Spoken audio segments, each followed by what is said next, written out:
y a vosotros. Se asegura que Pilato en algún momento dijo: yo no encuentro ningún delito en este hombre, pero os lo entrego, y si queréis crucificarlo, vosotros os responsabilizaréis por ello. Byron. Jesús frente a Pilato. Hay una guerra a muerte entre el mundo, representado por Pilato y Cristo. Hay que escoger bandera y partido, o con el mundo que se divierte condenando a Cristo, o con Cristo que por amor es condenado a muerte. Sé en qué partido estuve hasta el día de hoy. Me duele. ¿Dónde voy a estar mañana? Señor, hazme comprender que no es posible servir a dos señores. Creo que es muy importante estos pasos, estas imágenes, porque nos van recordando esos momentos del padecimiento de Jesús. Y tenemos que, la imagen tiene que reflejar en nosotros, es un instrumento catequético que debe recordarnos todo lo que Jesús sufrió y todo lo que Jesús padeció por nosotros.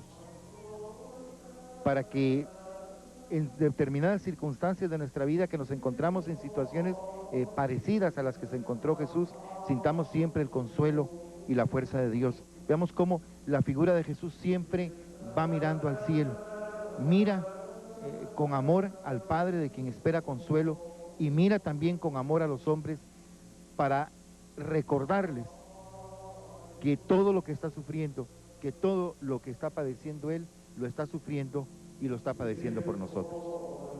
Vemos ahora la primera caída. Y entonces se lo entregó para que fuera crucificado. Tomaron pues a Jesús, y él, cargando con su cruz, salió hacia el lugar llamado Calvario, que en hebreo se denomina Gólgota, según San Juan. El encuentro, otro paso. Por ti caminamos, Señora, al camino, por ti a Jesucristo.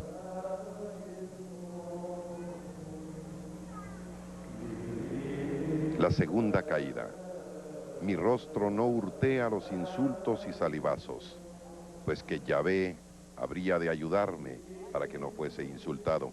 Por eso puse mi cara como el pedernal, a sabiendas de que no quedaría avergonzado. El Cirineo. Cuando le llevaban, echaron mano de un cierto Simón de Cirene, que venía del campo, y le cargaron la cruz para que la llevara detrás de Jesús. Este es el paso denominado la segunda caída. Ya nos referíamos a él cuando decíamos, o se dice que, según Isaías, mi rostro no hurtea los insultos y salivazos, pues que Yahvé habría de ayudarme para que no fuese insultado. Definitivamente en la pasión de Jesús se cumplen o se plasman muchas de las profecías del Antiguo Testamento. O sea, por eso es que Jesús reúne en su persona lo antiguo y lo nuevo, porque de hecho la cruz va a ser el Nuevo Testamento, el nuevo pacto sellado con la sangre de Cristo para empezar un tiempo nuevo, el tiempo precisamente del Espíritu de Dios, del Espíritu Santo. Y un detalle importante, Fray Nelson, es cuando hablamos de la muerte de Jesús, no la entendieron los discípulos.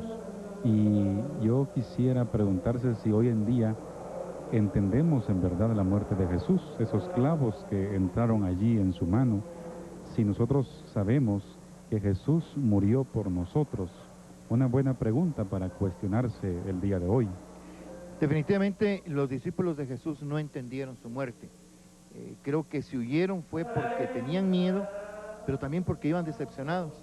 Porque entonces, ¿cómo iban a estar ellos con uno que había sido derrotado, que todo lo que había luchado, que todo lo que había hecho, había quedado en vano? No entendieron definitivamente, y yo creo que muchas veces a nosotros nos pasa exactamente lo mismo. No entendemos la muerte y el sufrimiento de Jesús, y yo creo que una manera de entender y de aceptar el sufrimiento de Jesús, de reconocer el sufrimiento de Jesús, es aceptar el propio sufrimiento, pero con ese sentido redentor, con ese sentido de triunfo que nos da definitivamente la perspectiva de la resurrección. Y ahora que vemos al fondo a Jesús crucificado, valdría la pena reflexionar en torno a esto.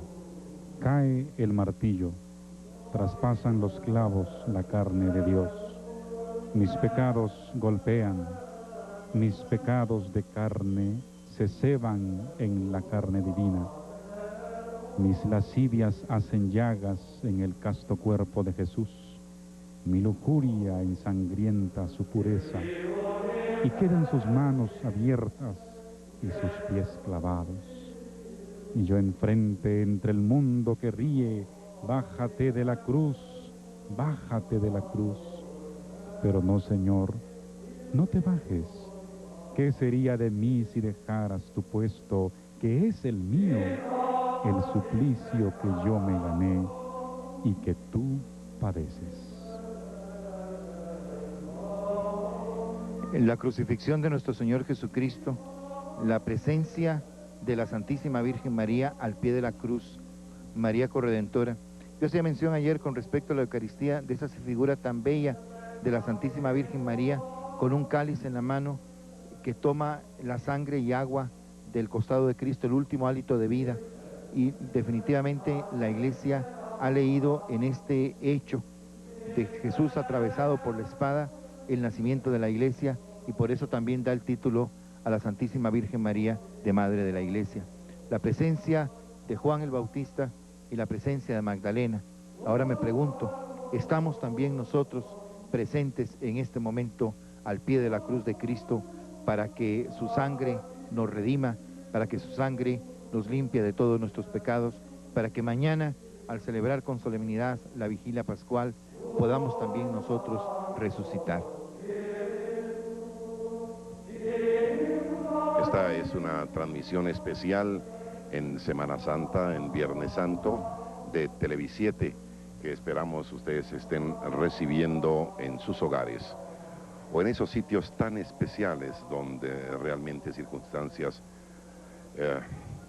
delicadas, circunstancias por las que atraviesa el ser humano, no les permiten venir a este centro histórico y disfrutar junto a nosotros en vivo lo que es este cortejo procesional, como los que tendremos más adelante cuando veamos también las procesiones de la recolección y del Calvario. Veamos algo sobre el descendimiento, Byron. Precisamente, este es un momento muy elocuente. Recordemos que estaban por celebrar la fiesta de la Pascua y el cuerpo de Jesús no debía estar allí. Y es que un detalle importante de la crucifixión, Edgar, es que los que iban a ser crucificados eran consideradas personas, diríamos, muy malas para la sociedad, de lo más bajo. Por eso se dice una muerte de cruz, una muerte humillante. Y ellos eran considerados tan bajos o tan de baja condición o calidad humana que no podían tocar la tierra. Entonces, este momento es significativo, la presencia de la Virgen María, de José de Arimatea, y bueno, siempre hay que traer al momento de hoy, ¿no? Hay que estar dispuestos a acariciar al enfermo, a darle ayuda al que necesita, aquel que está sufriendo por alguna necesidad, ayudarlo, limpiar sus heridas y descenderlo, pero hablarle también del gesto de amor, Dios nuestro Señor. Los judíos consideraban que el que moría crucificado era un maldito de Dios, totalmente abandonado de Dios, y por eso es el grito de confianza de nuestro Señor Jesucristo: Dios mío, ¿por qué me has abandonado? Y hay una reafirmación de la fe y de la confianza de Jesús en su Padre. Padre, en tus manos encomiendo mi espíritu, porque entre el Eloí, lama sabactaní, Dios mío, ¿por qué me has abandonado? Y Padre, en tus manos encomiendo mi espíritu, Jesús sintió la fuerza del Padre y que no había sido abandonado por el Padre. O sea, ratificó su confianza en el Padre y que no había sido abandonado por Él. Pero definitivamente las personas que eran crucificadas, que era un método no utilizado por los judíos, sino por los romanos, se consideraba que eran personas totalmente proscritas de la sociedad e, insisto, malditos de Dios, o sea, totalmente borrados de la presencia de Dios. Con esa imagen quisiera yo reflexionar en este sentido. Sobre el seno de María queda el cadáver de Jesús. Ella en silencio contempla y llora. Es mi obra, la que más cuidé, la que mejor concluí. Señora, yo lo hice. Yo maté a tu hijo con mis crueldades y tibieza, con mis impiedades, mis injusticias y cobardías. Yo fui, Señora. Tú me lo diste hecho vida. Yo te lo devuelvo muerto. Es mi obra, lo único grande que hice en mi vida, lo único eficaz. Ella en silencio contempla y llora.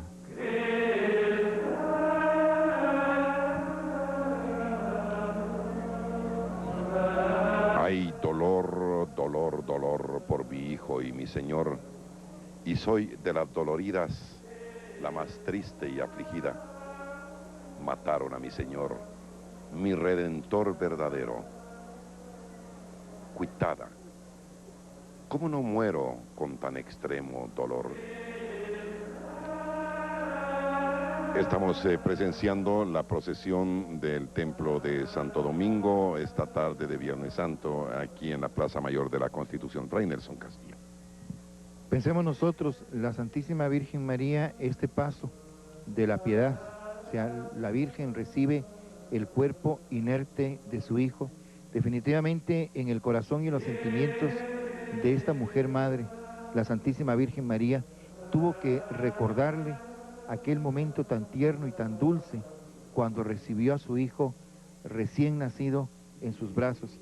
Ahora lo recibe sin vida, lo va a entregar para que sea sepultado, pero después va a tener la dicha y el gozo de encontrarlo resucitado, y otra dicha y otro gozo más grande, representado por la acción del Espíritu de Dios. El Espíritu de Dios fecundó las entrañas virginales y santísimas de María de Nazaret, y Dios se encarnó, Dios se hizo hombre, Dios nació. Después de que Jesús haya cumplido su misión en el mundo, va a regresar al Padre, la ascensión de nuestro Señor Jesucristo, y el Espíritu de Dios nuevamente va a venir de una manera espiritual y una manera mística sobre la Santísima Virgen María y los discípulos reunidos, y entonces va a nacer el nuevo Cristo. Hizo las modificaciones a su emblema. Este emblema lo vemos en la divisa que utilizan los hermanos en su túnica y en estandarte aludido. Los hermanos son todos aquellos varones católicos de 14 años en adelante que han recibido los sacramentos del bautismo, penitencia, comunión, confirmación. Llenan los demás requerimientos de los estatutos y reglamentos de la hermandad, y la junta directiva ha aceptado su solicitud de ingreso. Y por lo tanto pueden no solo llevar en hombros a la consagrada imagen del Señor sepultado, sino también participar en la vida institucional de esta asociación privada católica. Previo a describir, decíamos, el significado del anda o de las andas del Señor sepultado, enterémonos de este interesante dato. En su obra Las Bellas Artes en Guatemala, el escritor Víctor Miguel Díaz relata una tradición escrita por Fray Domingo de los Reyes, aceptada como verídica por acreditados cronistas antiguos y modernos, refiere que la imagen pudo haber sido traída a América procedente de Inglaterra cuando el cisma de Enrique VIII, fundador del anglicanismo. La embarcación portadora de la escultura, huyendo de los piratas, fue a dar cerca de Trujillo, puerto amenazado por los bucaneros. Furiosa tormenta azotó la embarcación, causándole perjuicios. El capitán hizo llevar a tierra grandes cajas conteniendo mercaderías y cuadros de pintura, dejándolos abandonados. Por esos días llegó a Trujillo el dominico Fray José de Lazo y se informó de las cajas abandonadas en dicho lugar, y de acuerdo con las autoridades recogió las que contenían objetos religiosos, enviándolas a la capital del reino. Fray José encaminóse enseguida al puerto llamado Bodegas, después Izabal y luego a la capital del reino. Semanas más tarde llegaron las cajas al monasterio de los dominicos, y al abrir la más grande hallaron con sorpresa al Cristo yacente. La comunidad se trasladó al templo, hubo prolongados toques de campanas afluencia de autoridades eclesiásticas y civiles, multitud de vecinos principales y acto continuo, la imagen fue expuesta en la nave central. Es muy importante mencionar que esta transmisión se origina en el kilómetro 0 de los caminos de Guatemala. Estamos entonces en el corazón mismo de nuestra nación. Estamos donde se siente la identidad del guatemalteco, la unidad del guatemalteco. Es un pueblo congregado en esta plaza llamada Plaza Mayor de la Constitución, donde año con año, de siglo con siglo, se ha reunido ese pueblo a través de sus distintas generaciones para ver pasar y sentir, sobre todo vivir las procesiones, dado a que nosotros, los guatemaltecos, tenemos como parte fundamental de nuestra nacionalidad las tradiciones, y recordemos que un pueblo sin tradiciones es un pueblo que no tiene alma, pero las procesiones no son solo tradiciones, sino que son hechos vivos de cultura, donde se siente, donde se palpa la religiosidad. Asimismo, se ha hablado, tanto Fray Nelson como Byron, con la base teológica, nos han dicho realmente cuál es el significado de las procesiones, el origen de las mismas, que no es únicamente un desfile vistoso y emotivo, sino se quedaría únicamente en espectáculo. Es un espectáculo vivo que tiene la función eminente de evangelizar. Es una catequesis a la calle, es culto externo. Y aquí nuevamente retomo el Concilio de Trento y sobre todo esa aplicación que se va a hacer durante la época del Barroco. Durante el siglo XIX, a pesar de una serie de cambios ideológicos, las procesiones estaban cimentadas en el pueblo de Guatemala, y fue así como trascendieron al siglo XX, y este que está llegando ya a su fin, podemos sentir y podemos darnos cuenta que las procesiones forman entonces parte fundamental de la cultura guatemalteca. Y esta plaza llamada Mayor, y últimamente reconocida como Plaza Mayor de la Constitución, nuevamente, y como lo he referido hace un momentito, es el escenario para ver las procesiones. En este momento vemos la procesión de Santo Domingo, pero mientras el cortejo está rodeando esta plaza, podemos apreciar el esplendor de la misma, la Catedral Metropolitana de Guatemala, bellísimo edificio neoclásico, cuya primera piedra fue colocada el día del apóstol Santiago, o sea, 25 de julio del año de 1782, habiéndose inaugurado después de una serie de vicisitudes el día del Señor San José, o sea, 19 de marzo del año de 1815. Es el único edificio en la Plaza Mayor de la Constitución que es testigo de grandes acontecimientos, dentro de ellos el nacimiento de la patria libre, dado a que en el año de 1821 la Plaza Mayor tenía totalmente otro aspecto. Donde ahora se encuentra el Palacio Nacional era el ayuntamiento, cuyo portal se llamaba del Señor, y precisamente porque en su parte central había una pintura que representaba a Jesús Ecce Homo, y que en la época de Cuaresma y Semana Santa el ayuntamiento se encargaba de hacerle su huerto, y pasada la Semana Santa su fiesta. En el poniente, donde ahora está el Parque Centenario, el edificio del Instituto de Prevención Militar y el conjunto de oficinas del Ministerio de Cultura, ahí era el Real Palacio, donde se firmó la independencia. En el sur, el Portal del Comercio, era otro edificio, ya que el actual es de 1924. En el centro se encontraba la Fuente de Carlos III, misma que ahora se encuentra en la zona 9, en la plaza llamada de España. Entonces, la catedral y el conjunto integrado por el Palacio Arzobispal y el antiguo Colegio de San José de los Infantes son la parte más antigua, es decir, son edificaciones coloniales. Y como he dicho, en la catedral se cantó el primer Te Deum para dar gracias a Dios por el nacimiento de la patria libre. Asimismo, en la catedral se cantó la primera misa para dar gracias a Dios cuando Guatemala se convirtió en república el día 21 de marzo de 1847. Desde el punto de vista del arte, la catedral está considerada por unos como un magnífico ejemplo de la arquitectura neoclásica, en la cual no podemos olvidar en este momento a Marcos Ibáñez, que tuvo muchísima incidencia en su diseño. Aunque hay que recordar que las torres fueron agregadas posteriormente, habiéndose terminado en 1867, aunque las actuales son reconstruidas, dado a que la catedral sufrió serios daños con los terremotos de 1917. En los años 30 se hizo la reconstrucción de las torres y del frontispicio, en la cual participó el arquitecto italiano Guido Albani.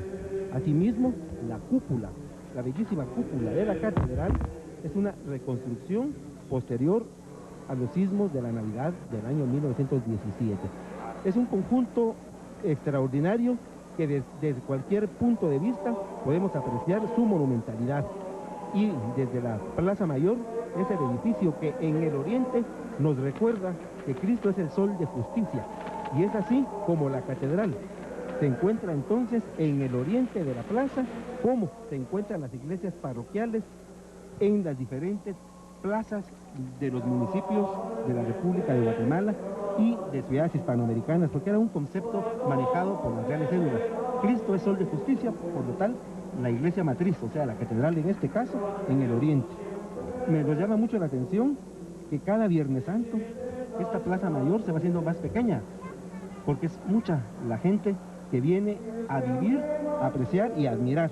Pero a toda esa gente que viene nosotros le pedimos su colaboración para muchos aspectos, dentro de ellos no solo venir y darle color y calor a la plaza, sino que sobre todo pues recomendarles que la mantengan limpia y que mantengan limpia también nuestra ciudad. El humo del incienso, la vestimenta, el olor, el color, el ambiente, la temperatura, hacen que la Semana Santa en Guatemala tenga un cuadro único. Hay fotos que se pueden convertir en clásicas en Guatemala. El sol mismo y el atardecer de Viernes Santo, con esas escenas maravillosas de la procesión de Santo Domingo, se convierten en magníficas tomas que podemos nosotros calificar, fuera de lo que es lo artístico, el simbolismo que estas tienen para la cultura guatemalteca. Como lo decía, la Semana Santa en Guatemala no es solo las procesiones monumentales, es un sentimiento que se lleva adentro, que lo llevamos en la sangre. El ser cucurucho no es solo una tradición, sino que es una convicción. Y las personas que no cargan en la procesión, que no son cucuruchos, pero que son los espectadores, llevan en su sangre también el querer escuchar una marcha fúnebre, sentir el incienso, ver pasar las hermosas andas, y sobre todo son corazones que se convierten en esponjas, porque son muchas las lágrimas que estas tienen que absorberse. Se brota realmente una fuente inagotable donde encontramos la exteriorización del guatemalteco ante la contemplación de la muerte de Cristo, pero sobre todo, y aquí creo que Fray Nelson nos tendría que dar ese mensaje, de que hoy es Viernes Santo, estamos conmemorando la muerte y sepultura de nuestro Señor Jesucristo, pero estamos preparándonos para la fiesta más grande de la iglesia, que es la resurrección. Yo, sin tener una base teológica, sí quiero recordar a San Pablo, quien dice que si Cristo no hubiera resucitado, vana sería nuestra fe, pero eso con toda categoría lo podrá decir en esta oportunidad Fray Nelson Castillo. Yo creo que sí, licenciado Álvarez, y es que hace unos instantes yo le decía y le pedía a Fray Nelson que nos hablara un poco. Estas transmisiones también tienen un carácter didáctico, pedagógico, de enseñanza, de aprendizaje. Y yo le quería preguntar a Fray Nelson, ¿cuál es realmente desde el punto de vista de la propia Iglesia Católica el significado del denominado Sábado de Gloria, cuando que Jesús para el sábado no había resucitado? O sea, el domingo es el de la resurrección, pero en tanto tenemos las andas a la vista. Me gustaría tener información al respecto, Fray Nelson. Con muchísimo gusto. En la primitiva iglesia se celebraba la vigilia pascual, o sea, desde el sábado por la tarde o al anochecer se reunían los creyentes y pasaban hasta el domingo a las primeras horas, a eso de las 5 de la mañana, cuando propiamente celebraban la resurrección de nuestro Señor Jesucristo. Incluso hay una palabra que ha resurgido en la vida de la iglesia, que es el catecumenado, y esto nos recuerda poder ser bautizados pasaba un largo tiempo. Incluso había gente que lo iba dejando hasta el final de su vida, porque el sacramento de la penitencia, la confesión, se administraba solamente una vez en la vida, y solamente los que podían comulgar entraban ya en la celebración. Posteriormente, en la vida de la iglesia, vino la exigencia que para poder comulgar había que estar en ayunas desde la medianoche. Entonces podemos entender nosotros perfectamente que si la misa se iba a celebrar en la noche, como lo celebramos ahora, la vigilia pascual, pues el celebrante y los que iban a comulgar no iban a poder aguantar. Entonces se cantaba el Gloria el sábado en la mañana, y de ahí es donde viene el nombre de sábado de Gloria. Pero lo que es propio de esta celebración es la vigilia pascual para celebrar la resurrección de nuestro Señor Jesucristo. La pasión, la crucifixión, la muerte y la sepultura de nuestro Señor Jesucristo son un paso en el momento culmen de la redención, que forman una unidad juntamente con la resurrección. Nosotros no podemos entender la resurrección por sí misma, y mucho menos podemos entender la pasión, crucifixión, muerte y sepultura de nuestro Señor Jesucristo si no lo vemos desde la perspectiva de la resurrección. Por razones culturales, por razones históricas, en nosotros se ha arraigado mucho más se nos ha arraigado mucho más todo el sentido de muerte, tal vez porque nuestra historia ha llevado muchos elementos de muerte, pero definitivamente el centro de toda nuestra celebración y el centro del tríodo pascual es la resurrección de nuestro Señor Jesucristo. Y tenemos que entender que viernes, jueves, viernes, sábado, domingo, en esta unidad forman un día largo, 3 días que se convierten en un día largo, donde celebramos lo que Jesús padeció por nosotros y lo que Jesús definitivamente nos ha dado con su muerte, pero sobre todo lo que Jesús nos ha dado con su resurrección. La perspectiva más clara de todas nuestras celebraciones es la resurrección de nuestro Señor Jesucristo, y creo que de esta manera respondo por qué el nombre de sábado de gloria, porque se cantaba el Gloria en la mañana por la razón práctica que ya indiqué. Es parte del Triduo Pascual, decíamos en una de las transmisiones, Triduo Pascual, 3 días, jueves, viernes y sábado. Y por eso quisiéramos exhortar a todos los estimados televidentes para que el sábado, en horas de la noche, participen en sus parroquias de la vigilia pascual, porque tenemos que recordar que el sepulcro está vacío. Jesús ha resucitado. Pero como bien apuntaba Fray Nelson, para comprender la resurrección también hay que pasar por la muerte. Y una de las claves, y esto lo quiero yo decir como un testimonio de laico, una de las claves para comprender el amor de Dios para nosotros es su muerte. Si uno logra contemplar en los evangelios la muerte de Jesús, descubrirlo a Él muerto por mí, eso nos va a permitir avanzar en el camino de la conversión.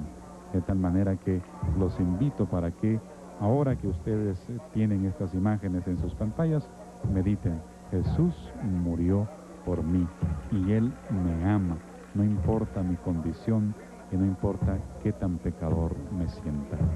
Las andas que portan al Cristo del Amor de la Basílica Menor de Santo Domingo enfilan ya por sobre la Sexta Calle para exactamente pasar frente al Palacio Nacional y continuar con ese paso cansino. Queremos decirles que se interpretó el canto de El Perdón una tradición eminentemente dominica del presente siglo, que en 1995 arribó a sus bodas de oro. Es ya clásico que antes de la bendición del prelado, que ya se impartió también, se inunde el ambiente con las sentidísimas notas de la marcha La Sangre de Cristo, de Demetrio Mendieta. Y cuando el Señor llega al frente de la Catedral Metropolitana, el arzobispo impartió su bendición. La banda interpretó la granadera y acto seguido se dejó escuchar el coro multitudinario que entona ese salmo vernáculo: perdón, oh Dios mío, perdón, indulgencia, perdón y clemencia, perdón y piedad. En 1894, hace más de 100 años, desfiló por última vez el palio tras el anda del Señor. A partir de 1994, nuevamente aparece un palio de exquisito gusto, negro, tan negro como esta jornada de oriente, y con su cielo o techo color cardenal.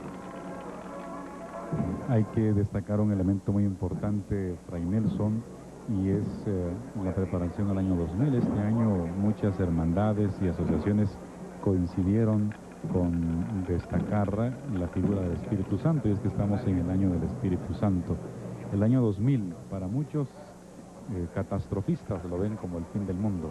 La Iglesia Católica lo quiere celebrar precisamente con júbilo, y ahora que estamos en el año 2000, pues qué bueno que pensar en él, en el Espíritu Santo, el gran desconocido, como nos lo dice la catequesis del padre Ramón Alonso, que nos prepara para el encuentro con toda la Iglesia unida en la celebración, reitero, del tercer milenio.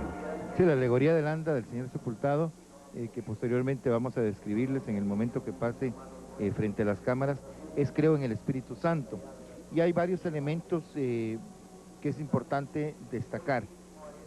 Por la acción del Espíritu Santo, el Espíritu de Dios, nace la Iglesia. Y recordábamos hace poco la presencia de la Santísima Virgen María cuando hacíamos una meditación sobre el descendimiento de Jesús y la figura de la piedad, la Santísima Virgen María, con el cuerpo inerte de su Hijo. Hacíamos referencia al nacimiento de nuestro Señor Jesucristo, a la encarnación de nuestro Señor Jesucristo, por la acción del Espíritu Santo, por la acción del Espíritu de Dios, y también al nacimiento de la Iglesia por esa misma acción del Espíritu de Dios, y de una manera que definitivamente creemos que fue la voluntad de Dios. Estuvo presente la Santísima Virgen María juntamente con los discípulos de Jesús en ese momento. Entonces la Iglesia nace por la acción del Espíritu Santo, que fecunda las entrañas virginales de una manera mística, esta vez de la Santísima Virgen María, y también que fecunda a los discípulos de Jesús para que nazca la Iglesia. Y uno de los elementos de la Iglesia es la presencia del Espíritu. El Espíritu de Dios es el que anima a la Iglesia, y esta animación del Espíritu de Dios es fundamentalmente por dos canales: los sacramentos, bautismo, confirmación, pero también penitencia, Eucaristía, orden sacerdotal, matrimonio, la misma unción de los enfermos, y por la predicación de la palabra de Dios. Tanto la escritura como la acción magisterial de la Iglesia está inspirada, está llena del Espíritu Santo, del Espíritu de Dios. La Iglesia no podría hablar si no tuviera el Espíritu de Dios. Entonces el Espíritu de Dios fecunda a la Iglesia, a los creyentes, por medio de los sacramentos y también por la proclamación de la palabra de Dios, que definitivamente es propio de la misma misión de la Iglesia, y en el caso de la orden de los predicadores, pues parte esencial de la misión de esta orden religiosa y de cada uno de sus miembros. Una de las características más peculiares de la procesión del Santo Entierro de Santo Domingo es la urna bellísima que porta la imagen histórica del Señor sepultado. Esta urna fue mandada a hacer a París por la familia Sáenz de Tejada en el año 1858. Es realmente un relicario, un joyero de bronce, aunque hay que indicar que la misma sufrió algunas modificaciones a principio de siglos. Mas, sin embargo, creo que nosotros no podríamos concebir la procesión de Santo Entierro de Santo Domingo sin la urna, o sea, la identidad, la esencia donde se guarda la historia de la procesión, está a través de ese relicario que es la urna.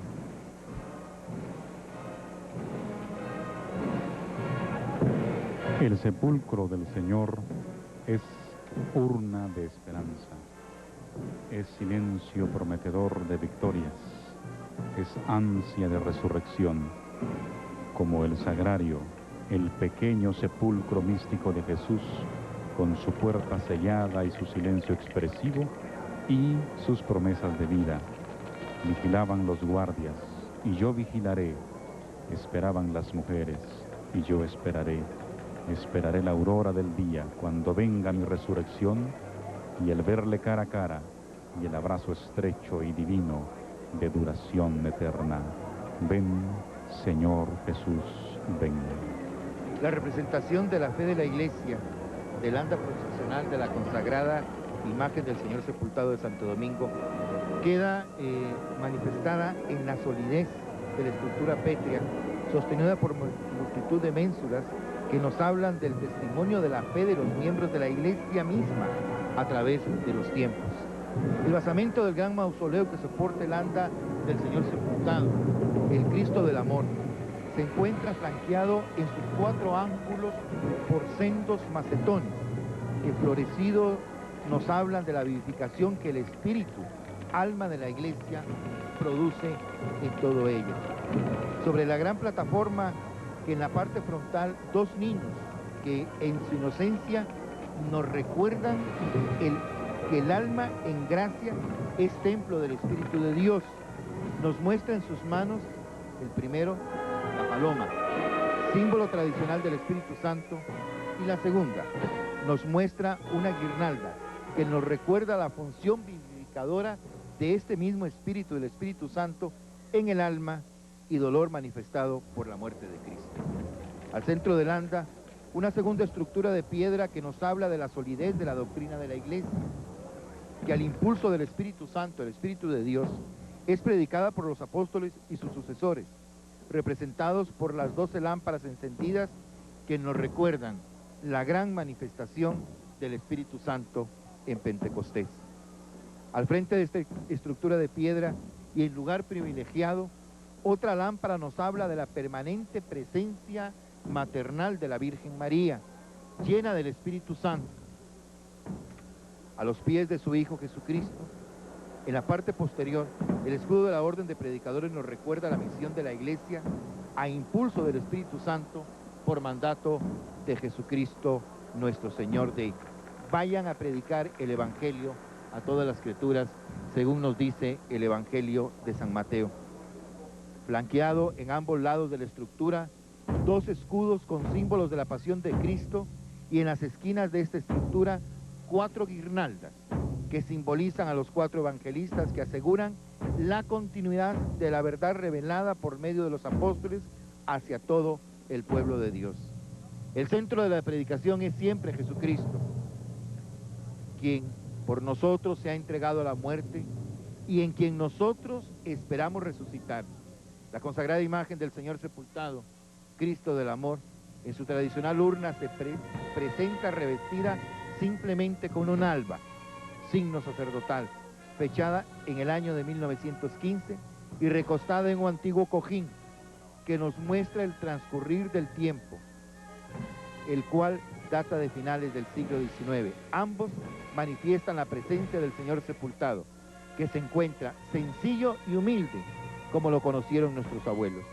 En la parte posterior del anda, una pequeña fuente, signo de agua viva que nace de la cruz de Cristo resucitado, agua que calma la sed del alma del fiel cristiano, representado por un niño que se reclina en el pretil, mientras un segundo niño contempla esperanzado la muestra de la vida nueva que brota del Espíritu Santo a partir de la muerte redentora de Cristo, y que lleva entre sus manos, representada por una flor blanca y pura, la proclamación de nuestra fe en el Espíritu Santo de Dios, siguiendo las palabras del credo, se encuentran claramente manifestadas, abriendo y cerrando todo el conjunto ornamental del anta. Creo en el Espíritu Santo, Señor y dador de vida.